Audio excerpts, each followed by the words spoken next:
Our beer of the week this week is Happy Holidays IPA from our friends over at Noda Brewing here in Charlotte. Thanksgiving tends to kick off the holiday season. I thought, what better drink to have this week than a holiday themed beer?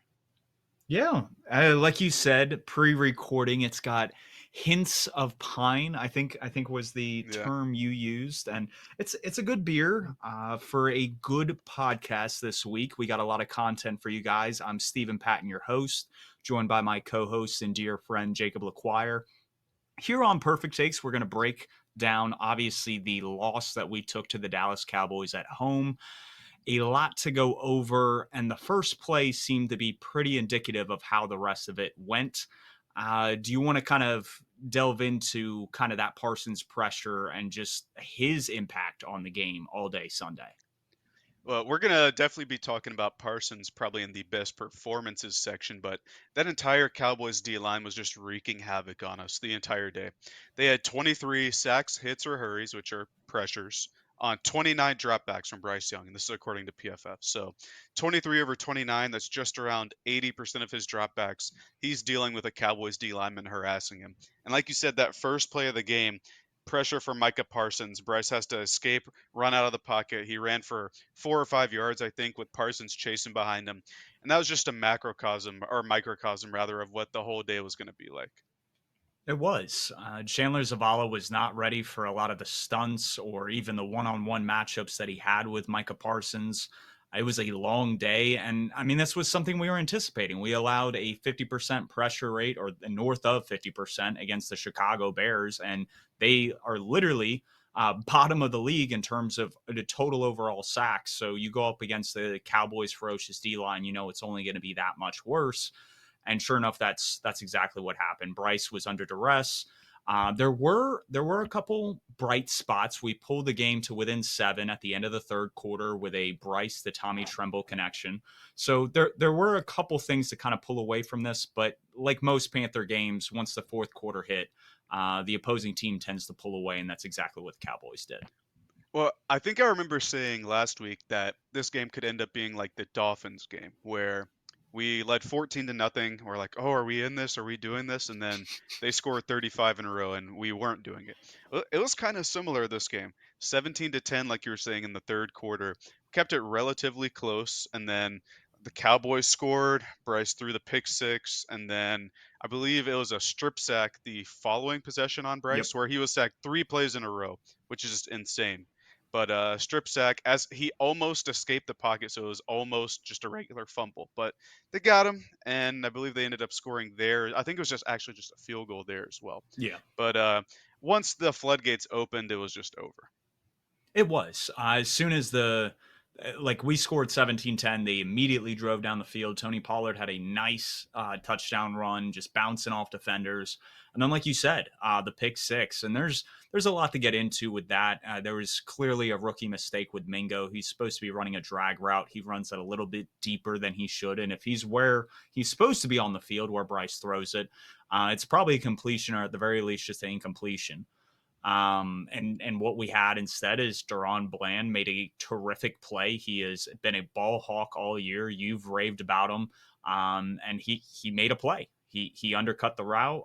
He made the pick six or pick, and then he rolled on the ground and then got up and made the pick six. So, just I, that's the kind of stuff that I miss seeing our defense make. I remember Hmm. the days with like Luke Kuechly and some of the Josh Norman plays or other Kurt interceptions Coleman. we get. Captain Munnerlin back in the day, just anything on defense to kind of generate some of that. We had Frankie Louvu last year with a great pick six against the Cardinals. So it's stuff like that that I miss, and I feel like we haven't gotten a lot of this year, and a lot of that is due in part to the injuries that we've had on the defense.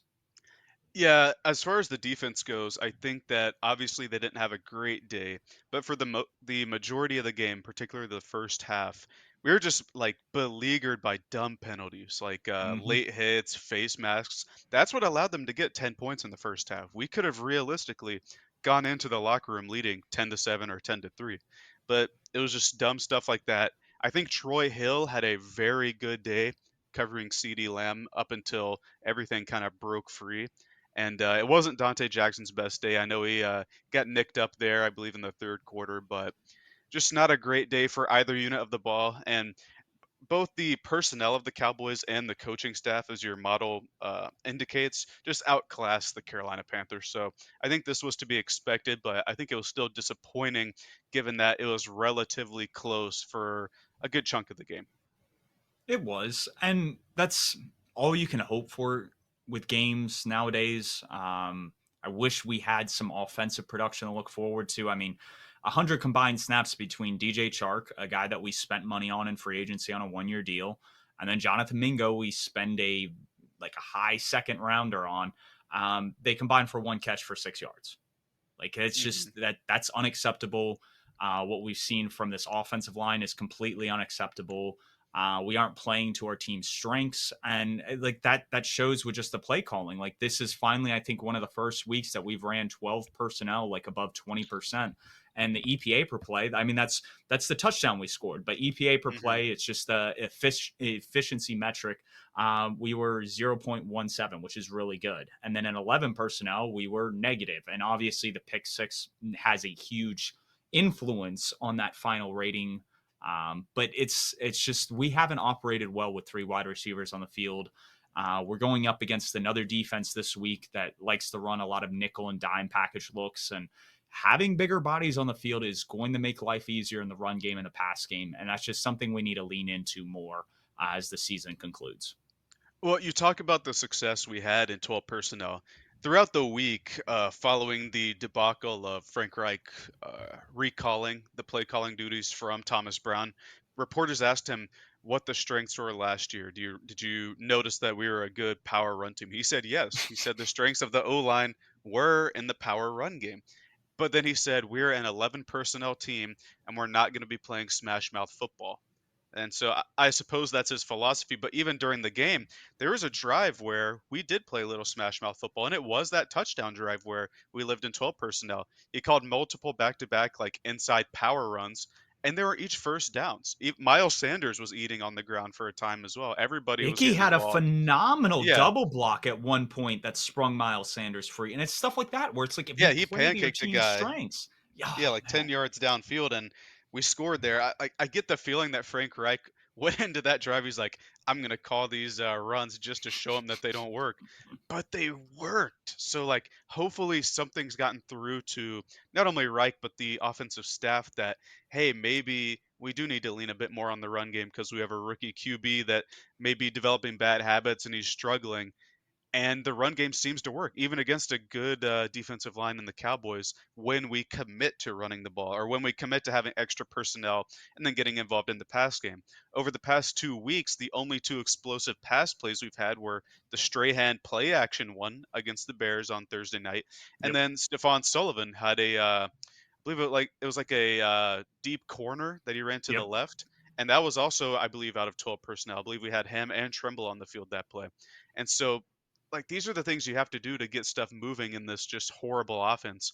I think they need to commit to it more. And like you said, the Titans D line, it's not as good as the Cowboys, but they still have really good players in Jeffrey Simmons and Taylor Tart on the inside, which is where our offensive line tends to struggle. So giving them some run plays to give them some rhythm, some power plays may help them in their pass sets.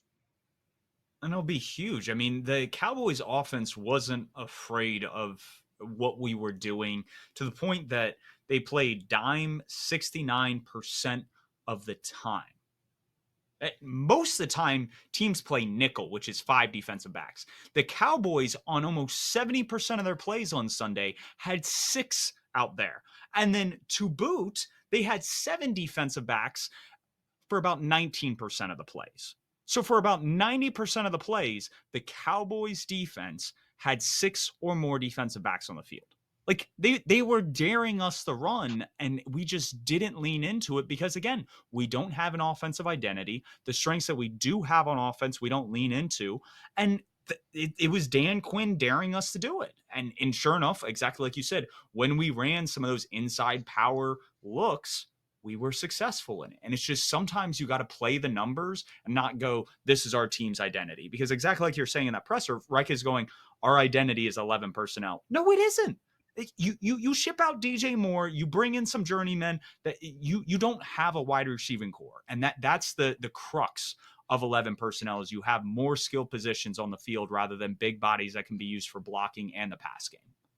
Yeah, I love what Adam Thielen's been able to do for us this year.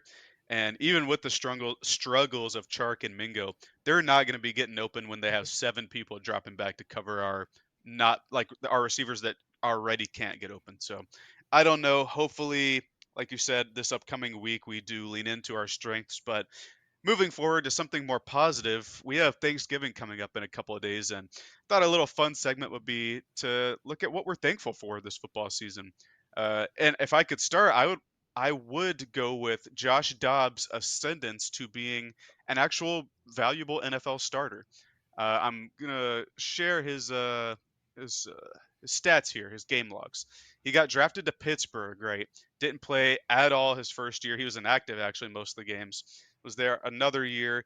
Got in at the end of some games. I believe that was a Roethlisberger injury year that year. Then he ends up on Jacksonville. After that, I believe Pittsburgh cuts him. He In ends up on a couple of 2019, different so yeah, yeah. couple of different teams. You see Oakland or yeah, Jacksonville. Back on Pittsburgh. This was 2020. So this was yeah, Four this years was into Ben his career, Biggs. yeah. I think this was Big Ben's second to last year. It was the last year on his contract before they extended him, which was super weird that year. Pittsburgh again, cut from Pittsburgh, ends up on Cleveland, but is cut from there, ends up on Detroit, ends up on Tennessee, where he played that playoff game, or the week before the playoffs, rather. He Yeah. started against Jacksonville. Then he started this year on Cleveland's roster. Arizona trades for him. He starts all of these games for Arizona, super serviceable. Then the Vikings trade for him at the deadline, and you see what he was able to do with the Vikings. He's just been an excellent NFL QB so far this year, and it's nice to see a guy that's been a career backup, been around the league a little bit, kind of break through the backup mold and get some real playing time and put on some good tape. This is a guy that's going to be moving forward, probably a guy that's highly sought after, like a Ryan Fitzpatrick or yeah, Ryan Fitzpatrick, something like that. And I don't say that as an insult. And they have more than just their QB play in common. They're both like super geniuses. I believe Dobbs's degree was in aerospace science and engineering, and so it's just cool to see a guy that has been relegated to the back for most of his career to finally break through. And hopefully, this can springboard him to start for a team that might be in a transition year next year. Or if not, be a very highly sought after backup like Andy Dalton was for us this year, or like McCown or Fitzpatrick were throughout their careers. I think he gives off, and I think it's funny that you brought up kind of where he's been throughout his career since being drafted, or I don't think he was drafted, but brought in by Pittsburgh his rookie year. Is last year he's with the Browns, and another Hmm. guy who did really really well, got himself a nice little paycheck to become the backup in Washington was Jacoby Brissett. And that's exactly what you're seeing with Dobbs. He learned from Big Ben. He obviously had that time with Kevin Stefanski last year. And then he kind of did that journeyman thing. He was with Tennessee at the end of last year. He was back with Cleveland, got shipped out to Arizona, and then he shipped back to Minnesota. And he's just been all over the place. I think that time in the NFL, being with kind of all those different teams, he's been able to pick up playbooks relatively quickly. And when you're in Kevin O'Connell's system in Minnesota, because that's kind of where he's been thriving so far, is he's got playmakers around him from Jordan Addison, TJ Hawkinson. He's got a great offensive line. Like it's a top 10, I think arguably almost top 5 unit. And he's just able to sit back there and kind of digest kind of what's going on and dissect it from there. And it's been cool to see. Like you said, this is a really cool player to kind of follow along and root for. Like he truly is kind of fits that underdog mold story. And it'd be cool if the Vikings get to the playoffs, he puts up some more statistical numbers. I think this is a guy where I know the argument is like, what did he come back from? But that Geno Smith argument of like, this is a comeback player of the year award, in my opinion. Yeah, I could certainly see that. And you talked about him being able to sit back and dissect and digest. He was doing it with his legs too. I mean, he has a rushing touchdown in 6 games this year, and all of his last five, he has at least one rushing touchdown. And that's what won him the game against the Falcons, where he came in following the injury to Jaron Hall. Was his ability to move the ball with his legs, especially that incredible fourth down run where he went like 50 yards to gain 19. But he's just a very good player and really cool to root for a guy like that this year. Absolutely. Speaking of things we're thankful for, I am extremely thankful that we've had an uptick in defensive play, not only this year, but the past 2 years. And we saw all this offensive production towards the end of the 2010s. Mahomes, Herbert, Josh Allen, Lamar Jackson. It seemed like there was very little defenses were doing to stop these guys. And then all of a sudden, we've seen a lot more too high shells and cover four looks and different things to take away some of those deep shots that some of these quarterbacks were living on. And it forces guys to play within structure, within the rhythm of the system that they're in. And it's very cool to see who's adapted. And some of the better quarterbacks, some of the guys that just mentioned, Mahomes, Allen, Lamar, they're still very good quarterbacks and they're still producing, but the numbers just aren't what they are, and it's part of the reason why when you get to the MVP conversation later today, I it's hard to put a quarterback up there. I understand, like, yes, they are the most valuable position in football, but like, this isn't a stellar year for these guys, and it's been cool to see, especially guys like Mike McDonald, Jim Schwartz, Dan Quinn scheming up various coverages that just really befuddle a lot of quarterbacks dropping back. Yeah, I think, and you talk about the play callers. I think we're going to see a lot of defensive coordinators be the favorites for jobs in this cycle. Obviously, Ben Johnson's one of the main guys on offense, but like you said, Mike McDonald, Jim Schwartz, Aaron Glenn. I already said Mike McDonald, but there's a ton of Dan Quinn. Again, he was a head candidate last year too. These are guys that are just making it confusing for offenses to play against them. And like you talked about, when we look at the MVPs later, I thought maybe Mahomes might break away with the game last night. Obviously, they didn't, and both he and Hurts didn't look very good. And now Hurts apparently leads the league in MVP odds. So I do think it's it's going to be still be the best QB or QB on the best team award, but the defensive play is definitely wreaking havoc this year among the NFL. And I think one way to break that, and this is the other thing that I'm thankful for, is with exceptional wide receiver play. And I want to highlight three main receivers so far this year, and I'll highlight one rookie as well. I think Jordan Addison has been incredible to start this year, especially without Justin Jefferson for the majority of his play. He's just he looks everything how it looks like everything he did, how he played in college at both USC and Pitt. But the three main guys I want to look at were Well, Tyreek Hill. before you move Oh, on, Jordan Addison, this was a really cool tweet, and I knew you'd like it. So this is more just spot of the moment. It was that Jordan Addison, he was at Pittsburgh. He made Kenny Pickett look good. He got drafted in the first round. He goes to USC, makes Caleb Williams look great, gets drafted in the first round. He makes Kirk Cousins look like an MVP candidate. And exactly like what you talked about, he makes Josh Dobbs look really good in Minnesota. So this is a guy that I think is underrated. He was your number one wide receiver coming out of the draft, and he's looking every bit of it so far. So I think that that's the good take you had, and it's definitely a great wide receiver to highlight here. yeah, I agree. The thing that I value most when I look at wide receivers coming into the league is their ability to run routes and get open. And nobody over the past 2 years, including the draft 2 years ago that had Olave, Garrett Wilson, everybody like that, nobody was able to run routes and get open better than Jordan Addison. So I don't think it's a surprise that he's able to dominate in the NFL despite his smaller size. This is not a guy that has a high RAS score. I believe it was like 5.2, 5.4. It was definitely among the lower end of highly drafted wide receivers, but this is a guy that just gets open, and that's something incredibly valuable to not only seasoned QBs like Kirk Cousins, but a guy like Josh Dobbs who hasn't had a ton of experience as a starter. Being able to get open and beat your NFL DB is just a crazy valuable skill, and he's the guy that does that in exceptional level. And then three other guys I wanted to highlight that also are very good at that. Maybe not as good, but Tyreek Hill certainly is good. He, I believe, at one point he was on pace for almost 2,000 yards. That might have tailored off over the past couple of weeks. AJ Brown, who had that incredible stretch of like what was it, 6 or 7 games of 125 yards, Mm-hmm. and CD Lamb, who's had his own very, very good stretch that I think we broke. I think he didn't get 150 yards and a touchdown against us, but he had an incredible stretch before that.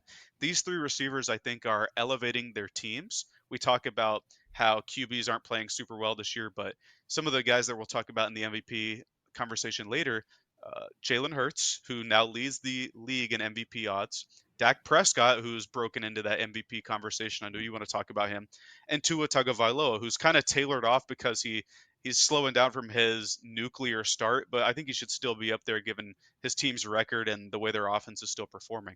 But none of these quarterbacks could do it without their wide receiver ones, I don't think. I think these guys are really driving their teams, and hopefully we can see one or two more receivers step into that mold moving forward. I know last year we kind of just had Justin Jefferson and everybody followed behind him, but I think Yep. this year there's a trifecta at least at the top that can lead the rest of the receiving group this year to improving their stance in awards like offensive player of the year and MVP. I totally agree. The three guys you listed off, they're top of their craft. Those are top five wide receivers right now in the NFL, and they're fun to watch. Every Sunday, they force the defenses to respect what they do. They force bracket coverage, and it's exciting to see because then that opens things up for the rest of the offense, and that means your number two wide receiver is getting less attention, and you get the ball to him if that number one's taken away, and it's a very cool ripple effect in the NFL, and teams that are prioritized that position have definitely felt the benefits and reaped the benefits of that. And so the last thing that we're thankful for before we move into the one game that we want to touch on this week is that I'm thankful for this podcast. This is something that's been really fun. We are actually on episode 20 today, so really cool milestone to be on right before Thanksgiving, and it's been very cool learning process as we've gone through this, as we've gotten better. This is something that I think each week we kind of improve on. We take things and we tweak, and it's hopefully something that'll get to the point where we give you guys a lot of great content week in and week out. And we just keep getting better from that. So with that, good game that we enjoyed this past Sunday. I think it was a little bit of a shocker. Did not expect Chicago to be in this game, but Chicago at Detroit turned out to be a really exciting game, one where Jared Goff had a wild comeback in the fourth quarter. What were some of the key takeaways you took away from kind of this game and the implications it might have for Fields and the Chicago Bears offense moving forward? Well, you said Chicago was in. You're surprised they were in this game. They were dominating this game for a good portion of it, despite like a fumble from DJ Moore in this, or not DJ Moore, Tyler Scott in the second. They were still cooking for They about were. two and a half, 3 quarters. But then somebody said on Twitter that after Justin Fields did a first down dance, that they didn't move the ball anymore, and the Lions came back, and that might be true. But I thought Fields played outstanding in his return to play for the Chicago Bears. He had that really nice deep touchdown to DJ. He was moving around in the pocket, evading pressure at a good rate, finding open receivers, even though some of the receivers like Scott didn't help him move the ball down the field. I just thought he had a great game overall. And I saw a report, and I don't know how true this is because when it comes to future draft prospects or anything, that teams always like to throw out smoke. They tell people incorrect things to get smoke out there in the Twitter sphere and in the media. But I saw something that said the Bears would have to be enamored with Caleb Williams or Drake May, and Fields would have to regress a ton for them to be able to consider a new quarterback. I don't know how true that is, but I certainly thought that the 2 games prior to Fields getting injured, like the Denver and Washington game, and then I believe yeah he got injured the next game, and then he comes back with this one. I think he's taken a very good step with those games there. Like I said, I don't know if he's the Bears QB moving forward, but I definitely think he's an NFL QB moving forward throughout the rest of this year and next year. I think the biggest thing, and there's been a lot of people in the analytics community, especially over the past several months and this past kind of draft season, that argued that taking like two quarterbacks in the same draft, because the Bears have probably two top five Hmm. picks going into this next year, is a good thing. And so I would say if they end up with the first overall pick and say like pick five, that why not take Drake May? Because you can trade him. He's still a very, very valuable trade asset. And what you kind of highlighted with Justin Fields is he was out for a stretch of games this year. He was out for a stretch of games last year. Wouldn't it be nice if you had a capable backup that could become the franchise and would allow you to move on from Justin Fields in a contract year? So it's those kind of things that I think the Bears front office still needs to consider, even if they like how Fields kind of plays and progresses throughout the rest of the season, because he hasn't been always available. And that's the one thing with mobile quarterbacks. Once you start hitting that second contract, injuries tend to pop up a little bit more. So that's just something to be worried about moving forward. Yeah, he hasn't been available or consistent, but I think the if he could continue to play like down the stretch the way he's been able to play at the high points this year, I think they are going to have a tough decision on their hands come draft time. The other QB, however, who had been playing pretty well last year, he had a good start this year. Jared Goff, There were and some rumblings that he was going to be in the MVP conversation, there and then there this game were happened. There were, and he's certainly not there now. We can put that to bed. But inside a dome in the Lions Stadium, Jared Goff threw 3 interceptions. Like what? Jared Goff indoors should be prime Dan Marino, but he slipped up this game early in the game. All 3 interceptions came, I believe, before the end of the third quarter. But they bounced back after their rocky start. They were able to lean on Montgomery and Gibbs, who I know you want to talk about here in a second. He was able to move the ball to Amon-Ra St. Brown. Jameson Williams caught a touchdown, which was really nice to see. Where it's it's funny every time Goff throws to JMO, it seems like JMO has to turn around and slow down. That's what the touchdown was too. He had turned around and was kind of like backpedaling instead of running for the ball, but he got a touchdown. And it was a really cool offensive performance towards the end of the game there for the Lions, and cool offensive performance for the Bears at the start of the game. It was. It was a lot of high power plays in terms of pass plays. You had the big DJ Moore touchdown that you talked about, then the Jamison Williams touchdown in the fourth quarter. And I think what really stymied Jared Goff, especially early on in the game, is Matt Eberflus runs cover two about 22% of the time. He's really good at it. It's a coverage he deployed really well in Indianapolis, and that's what gives Goff's fit. It was something that Arjun Menon with PFF, he kind of highlighted going into the game, and he wondered if Goff would struggle, and sure enough, he did. And so it'll be interesting to see if defenses try to deploy the same kind of cover two looks and see if they can kind of force Goff into mistakes. Because if you're able to do that and slow down this offense, I especially when you look at teams like the 49ers, the Eagles, the Cowboys, some of your like true heavyweights in the NFC, like I think they can go toe to toe with them, especially when you see kind of the blueprint the Bears laid out. So it'll be interesting to see how it goes from there. But like you said, I wanted to kind of highlight in on two of the other pieces on that offense that are really the 1-2 bell cow. I think they're the best 1-2 punch in the NFL right now, and that's Jahmyr Gibbs and David Montgomery. Jahmyr Gibbs, great pass catching back, guy that you can kind of hit the outside, and he's going to do a lot of great things for you. David Montgomery in between the tackles, he's broken a lot of big ones over the past several weeks coming back from his injury. And my question to you is, and I know I already said this, I think they're the best duo right now, but is there any other running back duo right now in the NFL that you'd even kind of put in the same sentence as these two? Uh, Tyler Algier and Cordero Patterson? Nah. No, I truly think they're number one. You've listed some duos here, like Jonathan Taylor, Zach Moss. They're pretty good. Kenneth Walker, Charbonnet are pretty good. Achane and Mostert, or Achane and Mostert are good, but all the running backs in that system are good. So Yep. it's a pretty tough one. Gus Edwards and Keaton Mitchell are good too.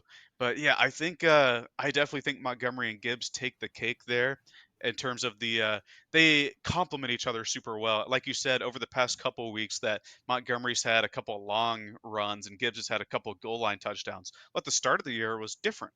Like Gibbs would have the longer outside runs, and Montgomery was the put him down the middle and like just use him as a power back. And so throughout the season, they've kind of evolved and gained each other's skills, and I think that really helps them be just a dominant force. Like even if Montgomery's in, you have to worry about him taking it to the house. Even if Gibbs is in on a short distance run, you have to worry about him being able to get it because he's gotten used to it now. So it's like you have to pick your poison and live with it once one of them comes in.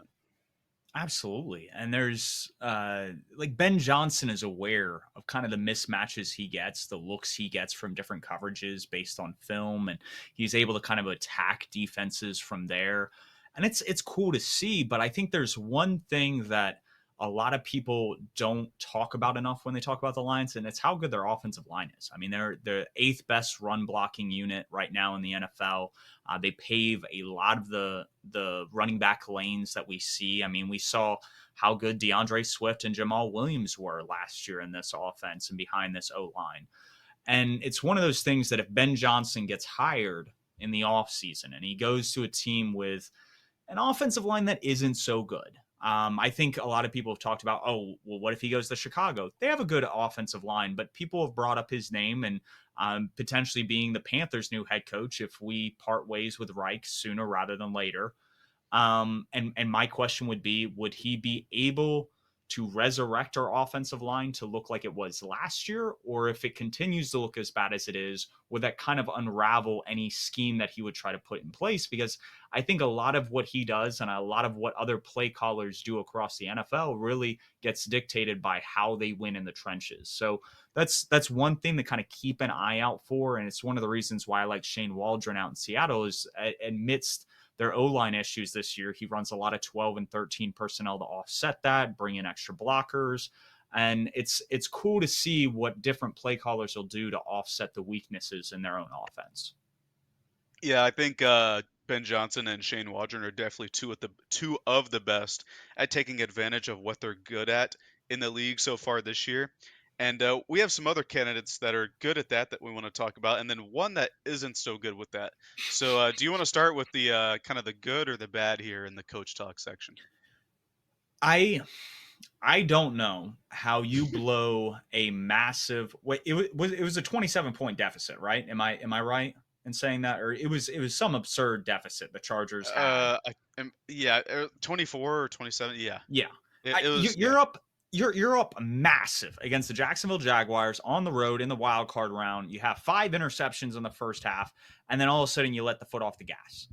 And that kind of unraveling, when you have that from the top to bottom, you have to clear people. You got to fire the head coach, you probably got to fire the general manager, and you just got to start fresh, because that kind of stuff leaves a bad taste in your mouth. And that's exactly what the Chargers have been this entire year. I mean, the press conference this week was comical. I mean, Brandon Staley is like on the verge of tears when asked about play calling duties. Like, dude, you suck. Like, at the end of the day, like, he's been towards the bottom of the league this whole year in my rankings. I think he's 30th at this week. He's not a good play caller. Now, granted, most defenses, the coverage they utilize the most in today's modern NFL is about cover one, and they run it about 38% of the time. And he is above the 50th percentile. I think he's like 68th percentile in cover one. So he's really good in that main coverage. But if you look at how he kind of schemes up the other coverages that they run, the other like pretty much 60% of the plays, he's awful. He's below the 50th percentile, and three of the other big ones, cover two, cover three, and cover six, he's below the 25th percentile in terms of efficiency usage. And efficiency usage, I'm using EPA. But it's one of those things, like, Staley's not good. Like, he has a couple unique concepts that work and they'll catch an offense off guard, but it's not sustainable. And you've seen it come apart at the seams the past 2 years when he's been at the helm. and not only is he not good, they've invested a ton on the defensive side of the ball in So much terms money. of free agency spending. So and trades too with Khalil Mack. So and J.C. Jackson was a blunder there too. It's just he's given all the right pieces over the past couple years and still can't make it happen. I think he made his name off of the whole McVay thing. He was able to give But who was he McVay working with there? trouble. He was working with Aaron Donald, Yeah, and he was working with when they Jalen had that Ramsey, like when they superstars. yeah, when they had their really good O-line, like their Super Bowl level O-line with like Von Miller or not Von Miller, Leonard Floyd, Greg Gay, like when they had actual players on that D-line. And in the secondary too. But yeah, you take a look now and his defenses are terrible. You mentioned that press conference where the guy asked him about play calling duties. He says, "I'm gonna keep calling defenses, so don't ask me that again, all right? Don't ask me that again." Yeah, you're right. He does look like he's on the verge of tears. And I don't know. He fired who was the Joe Lombardi last year because he can't fire himself. And I think Kellen Moore's done a pretty serviceable job with that offense, considering the drops and the stuff they have. If you look, I think they had 6 or 7 drops against Six the drops, yeah. six It drops was against the bad. Packers. Quentin Johnston, their #1 draft pick, drops a walk-in touchdown. So it just seems like nothing's going right under Staley. This was an organization you talked about last offseason that could have gone after what's his name, Sean Payton, maybe, but they chose to stay with Staley. Much to your chagrin, you were. I want to like highlight you calling this out because you were right on the money. But they're not going anywhere with Staley, and I think that he is going to be one of the coaches that gets chopped at the end of the year because they are negative right now, and you have their schedule somewhere. We were talking about it pre-recording. It doesn't look good. No, it doesn't look good, and we'll get into the schedule, and then we'll get into kind of some of the front office stuff that's much maligned and was they needed a clean house this past off season, and instead of doing that, they doubled down, and it's just created a whole world of problems. But they're going to host Baltimore this next Sunday night. Then they're going to be at New England, and New England always gives them a fit. Bill Belichick just owns the Chargers. So even though they look bad this year, it's one of those things that has an upset written all over it, especially since the game's in Foxborough. Then they'll be at home versus Denver, at Las Vegas, at home versus Buffalo, at Denver, and then their final game of the regular season, they'll host Kansas City. And So so 4 division games, the Bills and the Ravens, and then they go to New England. It's and just it's one of not those looking things good. like how many of those do you write in as dubs? Like maybe half of those. And in order to make the postseason, which that's the only way Staley keeps his job, you have to win out. And Hmm. I don't see that in their deck of cards. Like the execution on both sides of the ball, like you said, the drops, like Quentin Johnston, yes, had some terrible drops, but Keenan Allen, I think, dropped 2 touchdowns despite his phenomenal performance. So it's just there's a lot that's going wrong on both sides of the ball. You have Khalil Mack, and I know I just referenced Keenan Allen, but you have some of these that are just bad contracts on And their roster, and and now they're Joey Bosa seems to be or he is looking to be going on IR he's as going well. on IR. Like he's Hmm. done. And you look at cap space going into next year, their effective cap space is right now negative $42 million. And that's before restructuring anybody or cutting anybody. So this team probably isn't going to get better next year. So you're now looking at a rebuild with Justin Herbert, who I mean, is a top 5, top 10 quarterback. I understand all the memes about Mr. Hypothetical Man. He's a good quarterback, but he's being wasted right now because, again, just incompetence with the front office, incompetence with the coaching staff. And this is why, exactly like you pointed out, I wanted them to bring in Sean Payton. Maybe he doesn't have a better offense than Kellen Moore. You might have me there, but he'd at least bring a lot more stability to that team than they have right now under Staley.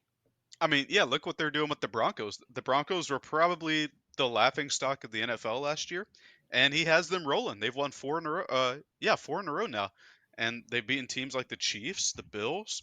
The Broncos are rolling, and I, I hate to say it because I hate Sean Payton and all the Bounty Gate stuff, but he's the reason that they're improving so much this year. He is. He's a big reason for that, and coaching matters. That's that whole point. And leading Hmm. into a guy that has done more with less. It's the guy that actually replaced Brandon Staley as the defensive coordinator for the Los Angeles Rams. He was part of that Super Bowl run that they had a couple years back. And it's Raheem Morris. He actually has prior head coaching experience. I think he was a defensive coordinator under John Gruden back in the day. I might be wrong about that, so don't quote me on that. But he ranks 7th in my play calling rankings compared to the 30th that Brandon Staley is. And the cool thing about him is that if you were to look at that defensive roster, even now that we're over halfway through the season, there might be 2 or 3 guys you name on that defense, and one of them's Aaron Donald. The other guy might be Akilla Witherspoon. You might get John Johnson or Jordan Fuller in the secondary, but there aren't a lot of like big names on this defense, and he has them playing really well together. They keep everything in front of them. They aren't necessarily the best at creating negative plays or turnovers, but they're one of those defenses that makes you earn it. And it's very cool to see a coordinator actually utilize who he has, similar to what Brian Flores is doing in Minnesota. We've talked about him on this show a couple weeks. It's the same thing with Raheem Morris. He's doing a great job in Los Angeles. He's the reason why they're in the wild card hunt right now. And it's cool to see. This is a team that I thought was going to be in contention for a top five pick, and that has not been the case. And that is a product of how their coaching staff operates. Absolutely. You talk about, can you name anybody on the defense? Going into the season when we did our NFC West thing, we said the same thing. It was like we have Aaron Donald and name somebody else, and we couldn't do it. And we still can't do it. I mean, like you said, you might know Akello Witherspoon or Byron Young that they drafted, but Yep. there's still, it's not a lot of big names, it's not a lot of super high coveted and high drafted talent, but he's making it work. And that's what's important here because, like you talk about Brandon Staley, who made his name being McVay's guy there, and he goes and leaves and struggles with all the infrastructure and defensive spending that they have there. He's paling in comparison to a guy who's doing it with, I don't want to say nobodies because and being an NFL player is like very impressive in its own right, but he's doing it with not so high defensive spending compared to the Chargers, and that's with Aaron Donald's enormous cap hit. It is, and I think they might have some dead cap hanging over from the Jalen Ramsey trade.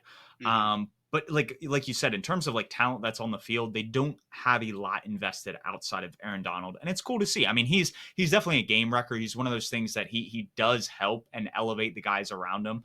But if that's the only guy on 11-on-11 game, like it's one of those things. Like this is impressive what Raheem Morris is doing, and he deserves a lot of credit. And a guy that also deserves some attention from us is a guy that replaced Ken Dorsey. He was fired last week. We talked about it. But his replacement, offensive coordinator for the Carolina Panthers when Matt Rule came to town, Joe Brady. He did pretty well. They put a 30-point burger on the New York Jets stout defense. They had a big wide receiver touchdown to Khalil Shakir. I think that was like the first Jets touchdown that they've allowed to a wide receiver outside of Stephon Diggs in the past like 14 games. Like it's impressive that the Bills were able to kind of get some of those looks. When we were watching the game live, we noticed that they had a lot of kind of dump offs to running backs in space, and that's how they generated a lot of their yak and some of their explosive plays. So it was kind of cool to see. They had a lower success rate on the day, but you'd expect that against a stout Jets defense that can kind of get after the quarterback down in and down out. Yeah, I liked some of the concepts that Joe Brady brought here when he was here, especially in the passing game. Even though, like, he and Matt Rule had their differences on what the offensive identity was supposed to be, but he made it work during this first Bills or during his tenure with the Bills as their play caller in his first game. I'm curious to see how he does the rest of the year because I believe he still would rank below Ken Dorsey in your rankings, um, even with his performance last week He against a would. good Ken defense. Dorsey is still top five based on what he's done. I was trying to pull it up this morning to see some of the EPA numbers of the week one against the Jets to see how that looks. But overall, yes. Joe Brady was ninth in the play caller rankings. Ken Dorsey is still top five. So until Joe Brady kind of cracks that top five, which they're scheduled, they have a couple easier defenses they'll go up against, and he'll have his opportunities kind of boost his stock. But for now, right now, Ken Dorsey is still ranked higher. Yeah, and that week one game, I'm sure the EPA is submarined by a lot of the interceptions that Allen had in that one. Well, like Those one was an arm arm punt, punts, but yeah. there were two that were just super Yeah. bad that he didn't need to do. But yeah, other than that, yeah, I would say he had a pretty good game in his first game calling plays for his second franchise. Going from the best play callers, or some of the best play callers, we did go over Brandon Staley, to best performances. This was one of the guys that we talked about in the opening segment. Micah Parsons absolutely terrorized Bryce Young on Sunday. He had 2.5 sacks. Uh, whether it was off the edge or interior pressure, he was able to get after the quarterback, and it wasn't fun to see being a Panthers fan, but as a sports fan, it's kind of cool to see kind of that dominance, that there are players around the NFL that they can just win their one-on-one matchups and there's nothing you can do about it. Yeah, he's a complete game wrecker. There was footage of him throwing up on the sidelines, and he said he took C4, the pre-workout before the game, which is absolutely insane. But he was still able to dominate with like a ton of pre-workout in his system for I still don't know what reason he did that, but he's one of the best out there for sure. If he's not the best, he's second best, and that's because we have to talk about another guy who dominated this week, and that's Miles Garrett. He had another two-sack game. This seems like something regular for him at this point. I believe he's up to the league lead in sacks, and I think he has the sole lead now with 13. He's just going crazy. Probably like the leader for defensive player of the year this year, right? He's the leader of defensive player of the year, with what we'll get into the MVP conversation. We've kind of already alluded to this. It's one of those things where quarterback play is down. So it's like, is this a year that if Miles Garrett breaks the sack record, does he put himself in that MVP conversation? I think there's honestly an argument, and the argument I would make is that top defenses by series conversion rate. So pretty much how often is an offense able to get a first down? Since through week 11, since 1999, the Browns are the top defense. And their score is better than the 2019 Patriots, the 2005 Bears, the 2002 Bucks, like 2006 Bears. Like I can keep going down the list of some of these great defenses that just stopped offenses in their tracks, and the Browns dust them all. And so if they can kind of continue that, like Miles Garrett leading the best defense with pretty much like a offense that can't do anything. Like they get in their way more than anything. That if this was an average or competent offense, we'd be talking about this team as a Super Bowl contender, not just a team that's in the playoff picture. And that's crazy. It's one of those things we've talked about it on this podcast before, that if any team is going to replicate what the 2015 Broncos did, it's this team. And Miles Garrett deserves some credit. So yes, defensive player of the year. I think if we go down the stretch and quarterback play is still down, and the Browns are like, they lead the AFC North, they have the second seed in the AFC, that Miles Garrett deserves some respect for the MVP award. Yeah, I couldn't agree more. He's definitely number one for me right now on the defensive player of the year list, and he should be up there for MVP. But another guy who's also a force rushing from the edge is second-year player Aiden Hutchinson. He only had one sack, and it was a strip sack, forced fumble. But he iced the game against the Bears. The Bears were on their comeback drive or their last drive, and he sacked Fields and ended the game for him. And he's been doing that all year. He had a strip sack against us as well, I recall, on or not a It strip was the sack, excuse me, the interception. interception. Yeah, still a turnover there, but that was a really weird play. But he's been absolutely dominant coming off of his rookie year, where he probably should have won Defensive Rookie of the Year, but Sauce Gardner, excuse me, ended up taking it. But he's just been on a tear ever since he's been in the league. I think he's exceeded my expectation and is definitely living up to the expectation of his number two overall selection. Absolutely. He was the guy with the lowest, I would say, or the highest floor, not lowest floor, Hmm. highest floor out of the edge rushers in last year's draft class. It was one of the reasons why I was really skeptical why the Jaguars didn't take him, because you're right. Maybe he isn't an all pro rusher, but he's going to be a guy that's going to get you sacks. He's going to be a guy that gets after the quarterback. And that's sometimes all you need in a defense. So it's been very cool to see what the Lions have gotten out of their second overall pick.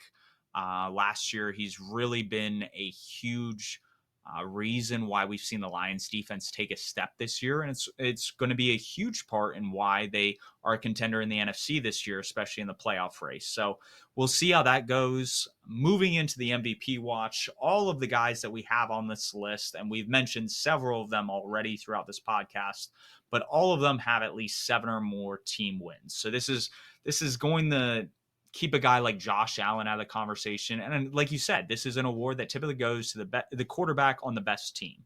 Why Josh Allen is definitely making a case for being the best quarterback. He's not on the best team. And so that leads us into uh, maybe the team that has the number 1 overall seed right now in the AFC. Lamar Jackson doesn't have all the counting stats you'd probably want for this award, but with a new offensive coordinator, with a new scheme, this is a team that is kind of racing towards the finish line. The division's only getting easier. Joe Burrow goes down and he's out for the year. The Steelers and Browns are completely incompetent on the offensive side, and they just look like the most well-rounded team right now. And I would argue almost the entire league right now, unless you wanted to make a case for the Eagles. Well, you said the Steelers can't do anything on offense. They did fire Matt Canada today, so that can only be an addition by subtraction there. But I agree.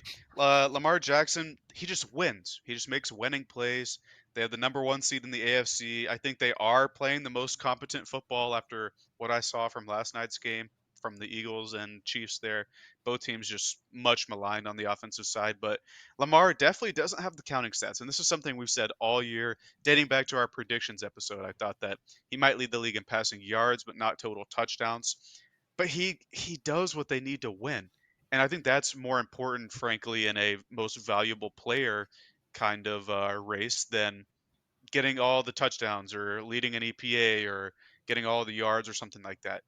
I I know that my opinion's probably not shared with everyone. They probably want to see the guy with the like the biggest stats win it, but I think Lamar's made the most winning plays and the most correct plays, I'll say, of any of the top QB candidates so far. The only other quarterback that I would put in the MVP discussion before a player that isn't a quarterback would be Patrick Mahomes. The Hmm. team is 7-3.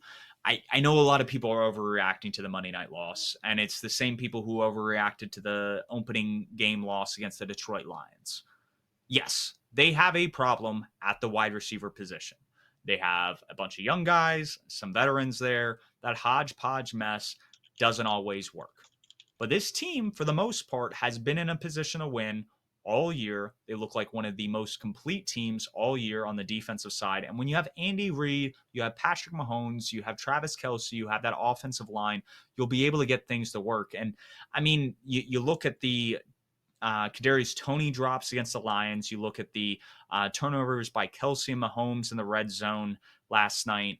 You can easily point to the fact that this team could have one loss on the year uh, had it been for their wide receivers just catching stuff or keeping the ball in their hands. So it's one of those things. I don't think we should really fret about this team. They are still probably a favorite to be the number one seed in the AFC, and in a weak MVP race, I think Mahomes is definitely a guy in this race.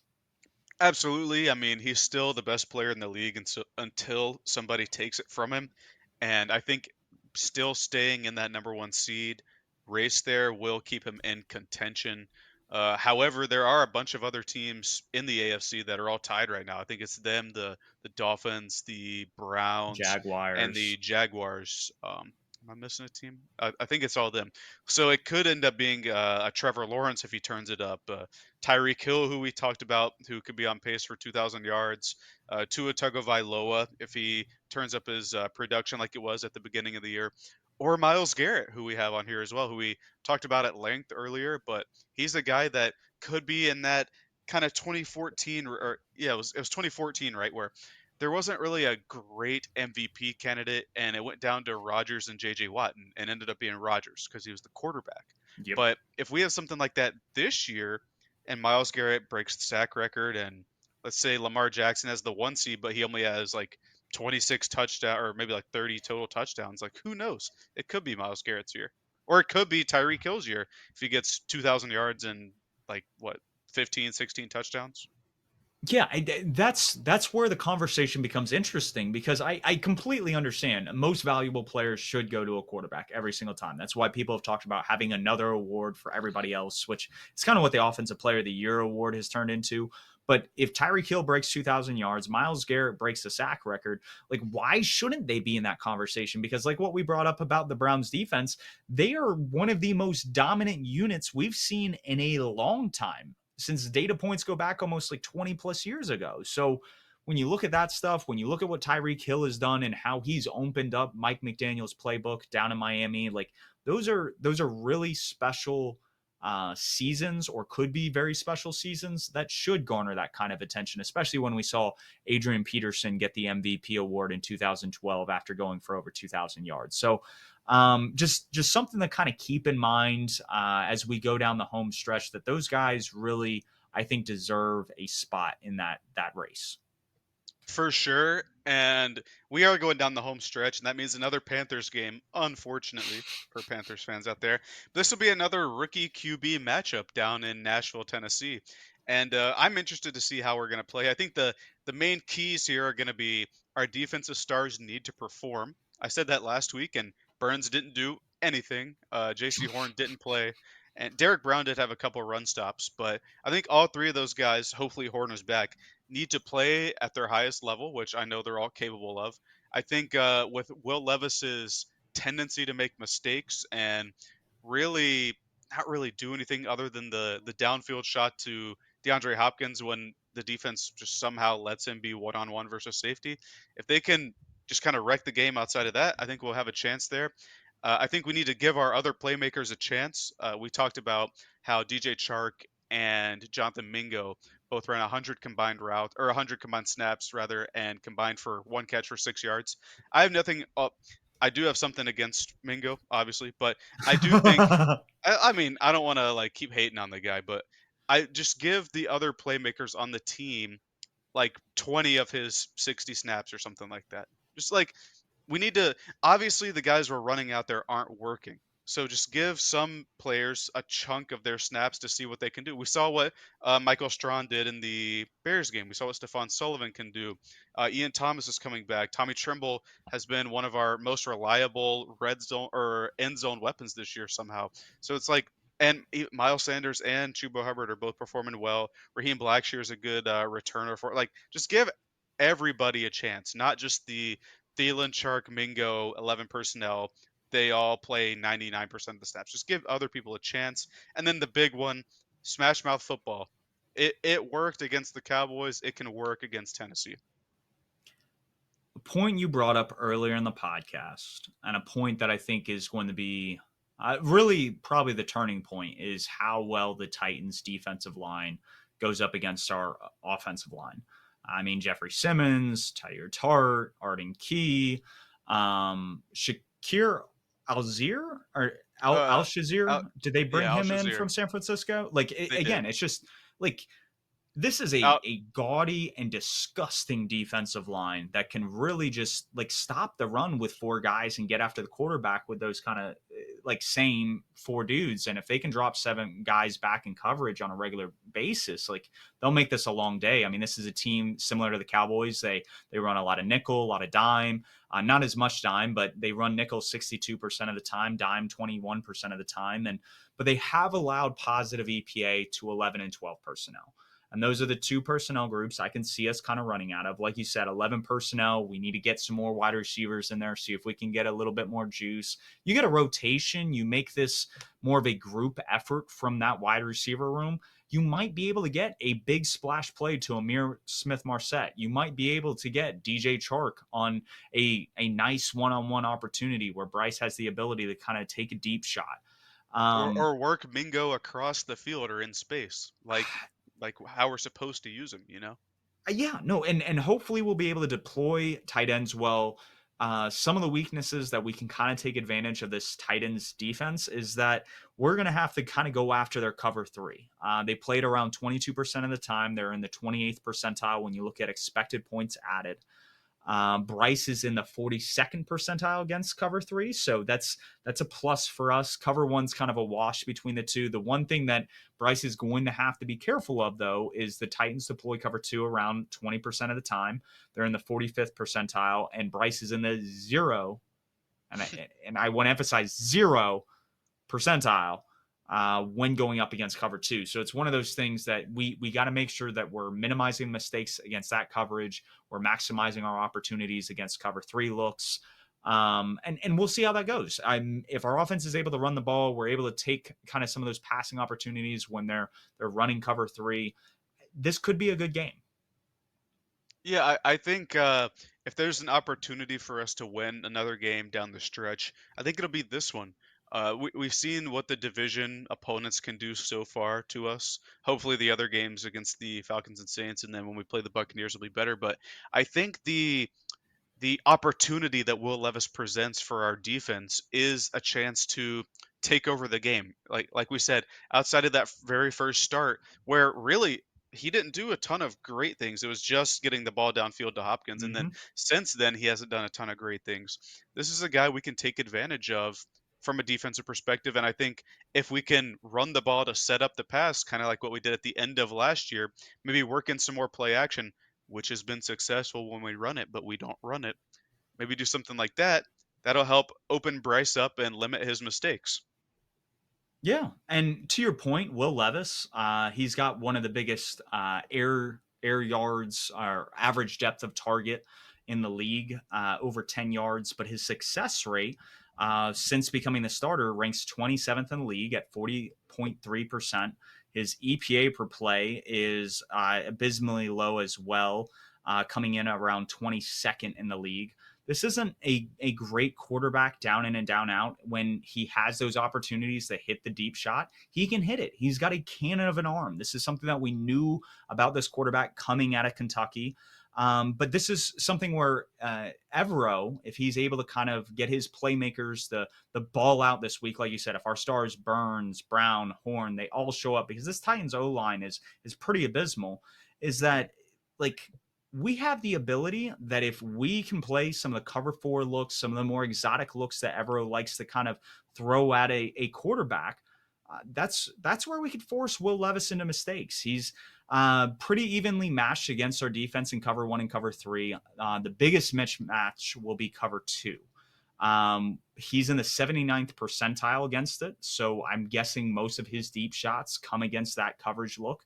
And our defense is in the 31st percentile. So that's one thing that if we're going to see explosive plays or Will Levis kind of carve us up, it's going to be in that look. And I think if he kind of throws against some of our other coverage looks, it's not going to look as good. And if our pass rush gets there, it's only going to mean good things for our defense. For sure. I hope our defense steps up. I want to correct it's Aziz Al Shair for That's the right. Titans. Yeah, hopefully we're able to limit their defensive line this upcoming week. Moving forward for the future Panthers section, there were a couple good games this week. I think the main one was Washington, Oregon State, and I don't want to like belabor the point of Roma Dunze, but he had another banger touchdown. Drake May had another classic Drake May throw against Clemson, like that 40-yard where he was like falling backward touchdown. But the two people I wanted to focus on were in the Louisville Miami game. The first was Ashton, and I want to say it's Gillette. It's like Gillette, but there's an O instead of the first E. He's an edge rusher for Louisville. He looks like a dude. Last year, Louisville had two edge rushers go in the draft in Yaya Diaby and Yasir Abdullah, and I was pretty high on Abdullah. I think Gillette can be a bit better than both of them, so that's the guy to look out for. And then Leonard Taylor, the defensive lineman for Miami, he didn't play, but he's a guy that's going to be probably late first, early second rounder. And our D line needs a bit of beef in it. He's a very good pass rusher from the interior position, but more importantly, he's a good run stopper for them.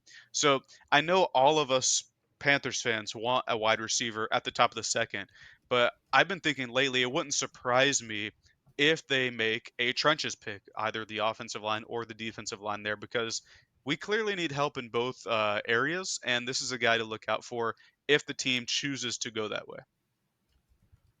Yeah, no, there's so many holes on this roster. It's one of those things that I think we got to figure out the issue with the front office. If Fitterer's leaving, the head coaching situation, if Frank Reich isn't going to be with us past this year. So we'll take it a step at a time. I think adding talent will be great. Either of those guys would be a blessing to have on this offense. And speaking of blessings or things to be grateful for, my perfect take for this week as we wrap up this episode is that all three favored teams playing on Thanksgiving, so that's the Detroit Lions at home against the Packers, the Dallas Cowboys at home versus the Washington Commanders, and actually the San Francisco 49ers are on the road in Seattle. But I think all three of those teams that are favored, they win on Thanksgiving and they kind of really solidify themselves as the contenders in the NFC outside of Philadelphia. So I think that's what we'll see on Thanksgiving. What was your perfect take as we wrap up? Well, first, I agree with 2 years, except for San Francisco. I have Seattle winning that one. I think all three home teams actually win on that one, and all three home teams will take home the turkey leg as they kind of establish themselves in the NFC race, like you're talking about. And my take is actually we've talked about how horrible this MVP race is throughout the year so far. And I think that Lamar Jackson is going to start to pull away when they play the Chargers. They're going to LA, and that's going to be the Sunday night game. But I think they're going to trounce them. It's going to put Staley on an even hotter seat. And I think it'll help establish Lamar as the MVP leader for this season. And Great. we'll post all of our Thursday and Black Friday games coming up soon, since this is kind of a long week for football, obviously. It is. No, it's going to be great to have football on for pretty much 4 consecutive days between pro ball and college ball, and then pro ball Rivalry again. week, yeah, on Saturday. Yeah, there's a lot going on, and there could be a couple big upsets during rivalry week. So it'll be fun to kind of stay tuned with all of that. I will say to your Ravens Chargers game, I think that was interesting that you brought that up because Ravens have dominated like pretty much every game this year. It will be interesting to see because Justin Herbert kind of rallied last week against the Packers with some of the big fourth quarter drop offs the Ravens have had, if there will be a comeback in that game. But I definitely agree with you there. I think the Ravens win that convincingly. And that'll put us in the week 12, which we'll catch you guys with next week. So until then, shoot us any questions or thoughts you guys have about the podcast. But we'll catch you next Tuesday.